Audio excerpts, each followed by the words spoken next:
Savez-vous comment on dit to suck at something?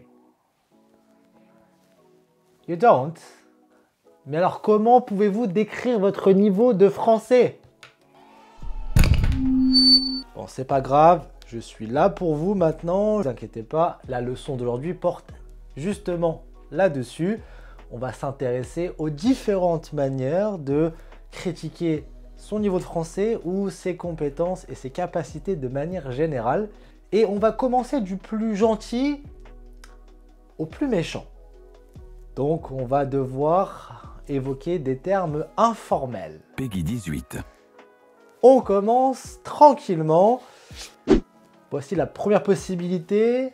Être nul en, être nul suivi de la préposition en ou au. Pour la faire simple, être nul en est généralement suivi d'une matière scolaire. Matière scolaire comme la géographie, la physique, la biologie, les mathématiques, etc., etc. Donc un exemple comme ça, les filles sont nulles en mathématiques. Ou par exemple, les hommes sont nuls en... J'ai pas d'exemple, mais vous allez m'aider. Dans les commentaires, dites-moi dans quel domaine les hommes sont nuls. Je vais regarder sur Google. Les hommes sont nuls en... Il n'y a rien qui vient, quoi. Les hommes sont nuls en débat, apparemment. Les hommes sont nuls en communication. Et c'est pour ça qu'ils se suicident beaucoup plus que les femmes. Oh, that's depressing. Bref, être nul au... plutôt avec des sports. Mon frère est nul au foot. Moi, je suis nul en danse. Et d'ailleurs, ça m'amène à la possibilité numéro 2 maintenant, parce que je veux quelque chose de plus méchant. Et de plus fort, surtout. Pour ça, on va garder nul, mais on va ajouter à chier juste à côté.